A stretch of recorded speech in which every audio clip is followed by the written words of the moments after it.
Hello दोस्तों, कैसे हैं आप सभी लोग। I hope everyone is well.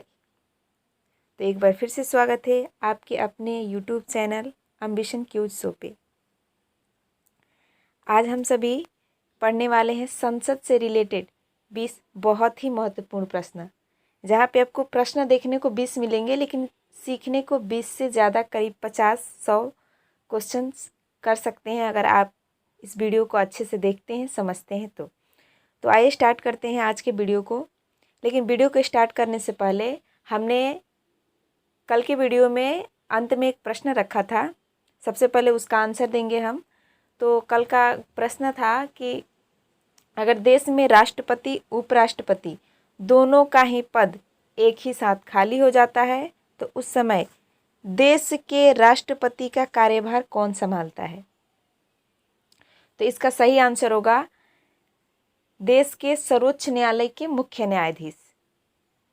तब तक संभालेंगे जब तक कि अगले राष्ट्रपति का चुनाव नहीं हो जाता। तो इसी के साथ स्टार्ट करते हैं आज के वीडियो को और समझते हैं। तो सबसे पहले ऊपर आपको लिखा मिलेगा संसद। तो सबसे पहले हम जानेंगे संसद होता क्या है।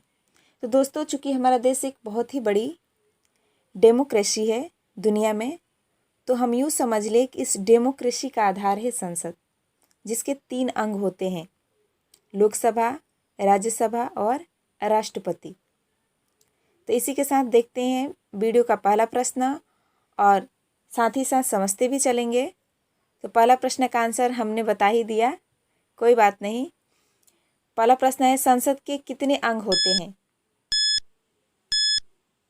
तो इसका सही आंसर हो जाएगा ऑप्शन बी, 3। संसद के 3 अंग होते हैं। अगर यही आपसे पूछ ले कि संसद के कितने सदन होते हैं, तो उस समय इसका आंसर क्या हो जाएगा, 2। संसद के सदन 2 होते हैं, लेकिन इसके अंग 3 होते हैं, यानी संसद 3 चीज़ों से मिलके बना है, लोकसभा, राज्यसभा और राष्ट्रपति। लेकिन संसद पूछे तो सदन पूछे तो वहाँ पे इसका आंसर 2 होगा, क्योंकि सदन 2 ही होते हैं, लोकसभा और राज्यसभा। देखते हैं अगले प्रश्न को। संसद को किस अनुच्छेद में रखा गया है। आर्टिकल बताना है संसद का। चलिए, टाइम स्टार्ट होता है आपका अब। इसका सही आंसर हो जाएगा ऑप्शन ए, आर्टिकल 79 में ये लिखा गया है कि देश में एक संसद नामक संस्था होगी, जो कि लोकसभा, राज्यसभा और राष्ट्रपति से मिलकर बनेगी। उसके बाद नीचे ऑप्शन बी में लिखा है 80। तो आर्टिकल 80 में क्या है दोस्तों, इसको भी जान लेते हैं। तो आर्टिकल 80 में राज्यसभा को परिभाषित किया गया है, और ऑप्शन सी में है 81 में लोकसभा को परिभाषित किया गया है। फिर नीचे डी में लिखा है 80 का 3, यानी 80-3 में क्या परिभाषित किया गया है, 80-3 में 12 एक्सपर्ट्स को परिभाषित किया गया है, जो कि राज्यसभा में राष्ट्रपति द्वारा चुन के आते हैं। तो जानेंगे ये 12 एक्सपर्ट्स क्या होते हैं आगे प्रश्नों में। तब तक देखते हैं तीसरा प्रश्न। लोकसभा के पहले सभापति कौन थे। तो इसका सही आंसर हो जाएगा ऑप्शन बी, गणेश वासुदेव मावलंकर, जिनका कहीं कहीं आपको नाम जीबी मावलंकर भी देखने को मिलेगा। नेक्स्ट प्रश्न है, लोकसभा को और क्या कहा जाता है। तो इसका सही आंसर हो जाएगा ऑप्शन डी, इनमें से सभी, यानी लोकसभा को हाउस ऑफ पीपुल्स, निम्न सदन, प्रथम सदन आदि नामों से भी जाना जाता है। अगला प्रश्न देखेंगे, राज्यसभा को अन्य किन नामों से जाना जाता है। तो इसका भी आंसर हो जाएगा आपका ऑप्शन डी, इनमें से सभी, यानी राज्यसभा को भी ऊपरी हाउस, द्वितीय सदन, काउंसिल ऑफ स्टेट्स के नाम से जाना जाता है। लेकिन संविधान में विधिवत रूप से लोकसभा, राज्यसभा नाम को ही स्वीकार किया गया है, कहने के लिए इन सभी नामों से भी जाना जाता है। देखते हैं अगला प्रश्न, लोकसभा में सीटों की कुल कितनी संख्या होती है। तो इसका सही आंसर हो जाएगा ऑप्शन ए, 552, जो कि लोकसभा में अधिकतम सीटें हो सकती हैं, इससे अधिक नहीं हो सकती है। और इसके साथ ही हम समझेंगे नीचे के जो ऑप्शंस दिए हैं इन आंकड़ों को भी समझेंगे। ऑप्शन बी में आपको दिया है, सॉरी यहाँ पे सी हो गया है, ऑप्शन बी में दिया है आपको 550। तो ये भी यानी लोकसभा के सीटों का ही संख्या है, लेकिन ये एक आंसर कब होगा समझते हैं हम थोड़ा। अगर आपसे ये पूछ ले कि लोकसभा में अधिकतम निर्वाचित सदस्यों का संख्या कितना होगा, तो उस वक्त उसका आंसर 550 हो जाएगा। अब निर्वाचित कहने का मतलब जिसको जनता खुद चुन के भेजती है, लेकिन ऊपर 552 में 550 को तो हम चुनते हैं आम जनता, और 2 को राष्ट्रपति लोकसभा में मनोनीत करता है। अब जानेंगे मनोनीत का मतलब क्या होता है, वो भी आगे के प्रश्न में। फिर इधर ऑप्शन सी में लिखा है 545। अब ये आंकड़ा कब सही होगा 545, यानी कब किस प्रकार के आंसर क्वेश्चन में ये आंसर सही होगा, इसको हम जानेंगे। तो देखिए 545 तब होगा जब आपसे ये पूछ ले कि लोकसभा में न्यूनतम सीटों की संख्या कितनी हो सकती है। समझिएगा, न्यूनतम पूछा जा रहा है, यहाँ निर्वाचित नहीं लगाया गया है। तो इस समय आपका आंसर हो जाएगा ऑप्शन सी, यानी 545। कब? जब आपसे ये पूछे लोकसभा में न्यूनतम सीटों की संख्या कितनी हो सकती है। ऊपर में अधिकतम था तो 552, और अधिकतम निर्वाचित पूछ ले तो 550, और सिर्फ न्यूनतम पूछे तो 545। अब न्यूनतम निर्वाचित पूछ ले तो क्या हो जाएगा 543। अब आपके दिमाग में ये सवाल होगा कि 545 में से 7 कहाँ चले गए मेंबर्स। तो 7 वे मेंबर्स होते हैं, चूँकि अभी अपने लोकसभा में कितने सदस्य हैं, कुल 545 ही सीट है। अब 7 इसमें से कहाँ चले गए, तो 7 वे सदस्य है, यानी वे सीट है जो कि पीओके के लिए निर्धारित किया गया है, जो जिस पर अधिकार करके अभी पाकिस्तान बैठे हुए हैं, जिसके लिए लड़ाइयाँ चल रही है। तो वहाँ के यानी उन क्षेत्र के लिए, उन जिलों के लिए ये 7 सीटें निर्धारित की गई है संविधान में, जिस पे चुनाव अभी नहीं होता है। तो वो जब सब सुधर जाएगा, हालात सुधर जाएंगे, तो उस पर 7 सीटों का चुनाव होगा, तब ये संख्या बढ़ के 552 हो जाएगी। देखते हैं अगले प्रश्न को देखते हैं। एंग्लो इंडियन का मनोनयन किस अनुच्छेद के तहत किया जाता है।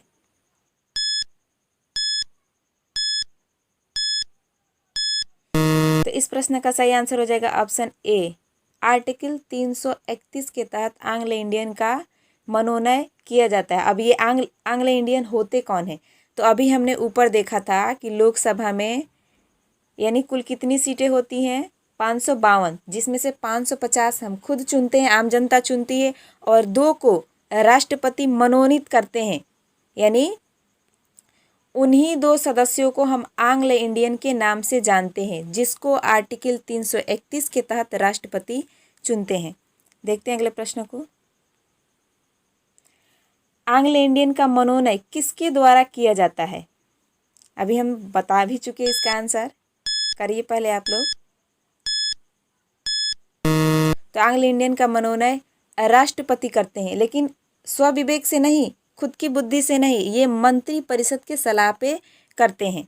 आइए बात जान लेते हैं कि एंग्लो इंडियन का चुनाव होता क्या है, होता क्यों है, इनकी ज़रूरत कब पड़ती है, और एंग्लो इंडियन होते कौन है। तो दोस्तों, अगर किसी भी व्यक्ति का पूर्वज या उसका पिता अंग्रेज रह चुका हो, लेकिन उनकी माता मूल रूप से भारतीय हो, तो उनके जो बच्चे होंगे उनको हम एंग्लो इंडियन कहेंगे।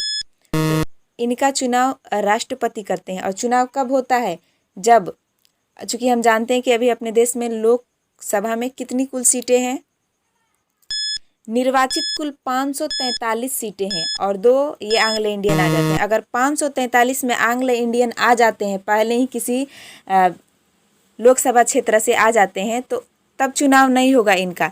लेकिन नहीं आते हैं तो राष्ट्रपति यानी मंत्री परिषद के सलाह पे इनका चुनाव करते हैं। तो इतनी बातें समझ में आ गई होगी। देखते हैं अगले प्रश्न को। राज्यसभा के सदस्यों का चुनाव किसके द्वारा किया जाता है। तो इसका सही आंसर हो जाएगा ऑप्शन सी, विधानसभा के सदस्यों द्वारा। देखते हैं अगले प्रश्न को। राज्यसभा में अधिकतम सीटों की संख्या कितनी हो सकती है? तो इसका सही आंसर हो जाएगा ऑप्शन ए 550। राज्यसभा में अधिकतम सीटों की संख्या कितनी हो सकती है, जो कि संविधान में लिखा गया है 250 से अधिक नहीं हो सकती है। लेकिन अभी कितने हैं अपने देश में राज्यसभा की सीटें? 233 है। तो आप कहेंगे कि ये बाकी कहाँ चले गए? तो देखिए, ये इन 250 में से 12 को राष्ट्रपति मनोनीत करते हैं। जैसे वहाँ पे लोकसभा में कितने सदस्यों को मनोनीत करते हैं? 2। लेकिन यहाँ पे राज्यसभा में 12 सदस्यों को मनोनीत करते हैं। अब 12 और यहाँ पे लेकिन 233 है, तो 5 कहाँ गए? 5 वो पीओके वाले क्षेत्र में हट जाते हैं, इसलिए अभी कितने हैं कुल? 233। देखते हैं अगले प्रश्न को। लोकसभा के सदस्यों का कार्यकाल कितने वर्ष का होता है?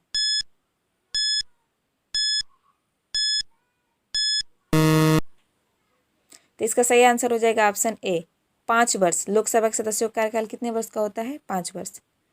अगला प्रश्न है, राज्यसभा के सदस्यों का कार्यकाल कितने वर्ष का होता है? तो इसका सही आंसर हो जाएगा ऑप्शन बी। कहीं कहीं आपको 2 वर्ष भी मिलेगा, लेकिन घबराना नहीं है। 2 वर्ष होता क्या है आपको बताते हैं हम। देखिए, राज्यसभा के 1/3 सदस्यों का यानी 1/3 सदस्य सेवानिवृत्त हो जाते हैं। कितने वर्ष पे? 2 साल पे। यानी प्रत्येक 2 साल पे राज्यसभा के 1/3 सदस्य हट जाते हैं। लेकिन इनका कार्यकाल कितने वर्ष का होता है? 6 वर्ष का। तो जो पहले के होते हैं, जिनका 6 वर्ष पूरा हो जाता है, वो प्रत्येक 2-2 साल करके यानी हटते जाते हैं, लेकिन फिर भी उनका 6 साल पूरा हो गया होता है। क्योंकि जब पहली बार राज्यसभा का चुनाव हुआ था, तो उस समय 2-2 वर्ष पे, पहले 2 वर्ष पे, फिर 4 वर्ष पे, ऐसे करके 1/3 सदस्य हट गए थे। तब से ये प्रक्रिया यानी क्या हुई? सेट हो गई। तो अब ऐसे क्या होता है? 6 वर्ष इनका पूरा हो जाता है। भले ही ये 2 वर्ष पे हटते हैं, लेकिन अपना 6 वर्ष पूरा कर चुके होते हैं। आइए देखते हैं अगले प्रश्न को। लोकसभा का कार्यकाल कितने वर्ष का होता है? इसका सही आंसर हो जाएगा ऑप्शन ए 5 वर्ष। क्योंकि 5 वर्ष पूरा होगा तो फिर अगले प्रधानमंत्री चुने जाएंगे, तो इसलिए लोकसभा का भी और प्रधानमंत्री दोनों का ही कार्यकाल 5 वर्ष का होता है। देखते हैं अगले प्रश्न को। लोकसभा सदस्य की न्यूनतम आयु कितनी होनी चाहिए? यानी अगर कोई व्यक्ति सांसद बनना चाहता है तो उसकी न्यूनतम आयु कितनी होनी चाहिए? तो इसका सही आंसर हो जाएगा ऑप्शन ए 25 वर्ष। देखते हैं अगले प्रश्न को। संसद सदस्य बनने के लिए उम्मीदवार की न्यूनतम आयु कितनी होनी चाहिए? ऊपर हमने लोकसभा पढ़ा, अभी ये संसद सदस्य है। तो इसका सही आंसर हो जाएगा ऑप्शन बी 25 ईयर। यानी इसका भी आंसर 25 वर्ष ही होगा। अब क्यों होगा? अब आप कहोगे कि संसद में तो राज्यसभा भी आता है, लोकसभा भी आता है, तो इसका 25 वर्ष कैसे हुआ? तो दोस्तों, न्यूनतम से हम स्टार्ट करते हैं। तो चूंकि लोकसभा प्रथम सदन है, तो वहाँ पे न्यूनतम उम्र 25 वर्ष निर्धारित किया गया है। तो इसीलिए संसद भी आपसे पूछ ले तो न्यूनतम उम्र में 25 वर्ष ही आंसर आपको टिक करके आना है। देखते हैं अगले प्रश्न को। यहाँ पे 16-16 2 बार हो गया है, कोई बात नहीं, आपको एक क्वेश्चन का फायदा हो गया। चलिए, संसद में कुल कितने सदस्यों का मनोनयन राष्ट्रपति के द्वारा किया जाता है? अब इस प्रश्न का आंसर हम ऊपर बता चुके हैं, आपको सोच समझ के करना है।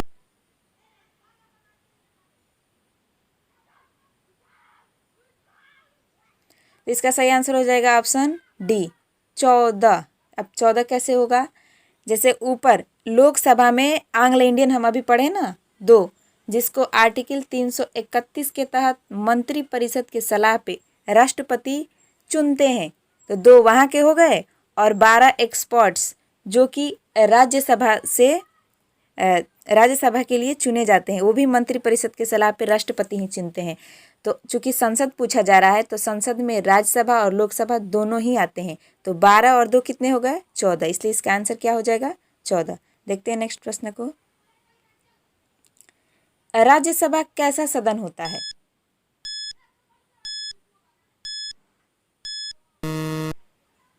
तो इसका सही आंसर हो जाएगा ऑप्शन बी, अस्थाई। राज्यसभा कभी विघटित नहीं होता है, क्योंकि इसमें कुछ सदस्य होते हैं और कुछ सदस्य हटते हैं। जिनके 6-6 साल पूरे हो जाते हैं वे हटते जाते हैं। पूरे सदस्य एक ही बार में नहीं हटते हैं, इसीलिए ये सदन क्या होता है? अस्थाई होता है। लेकिन लोकसभा, जैसे ही लोकसभा भंग होगा, लोकसभा विघटित हो जाता है, तो वो 5 साल पे, हर एक 5 साल पे चेंज होता है। लेकिन यहाँ पे क्या होता है? इसके पूरे सदस्य एक साथ नहीं हटते हैं। कितने सदस्य हटते हैं? प्रत्येक 2 साल पे, जो अपना 6 साल पूरा कर लिए होते हैं कार्यकाल पर, वो प्रत्येक 2 साल पे हटते जाते हैं और बाकी सदस्य बने रहते हैं। इसलिए ये सदन क्या होता है? अस्थाई होता है और लोकसभा अस्थाई होता है। देखते हैं अगले प्रश्न को।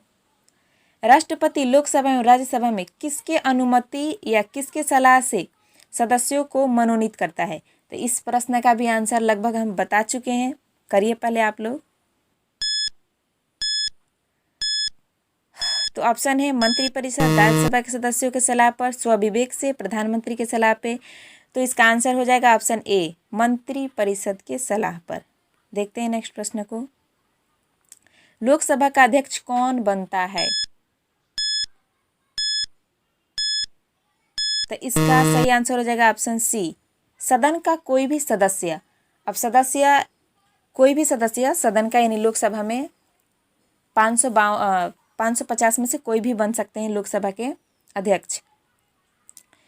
अब उनका एबिलिटी जो होना चाहिए बाकियों से अधिक होना चाहिए, सोचने समझने की क्षमता जिसे आप बोल सकते हैं। देखते हैं अगले प्रश्न को। तो इस वीडियो का आखिरी प्रश्न है, लोकसभा के अध्यक्ष उपाध्यक्ष अपना त्याग पत्र किसको देते हैं?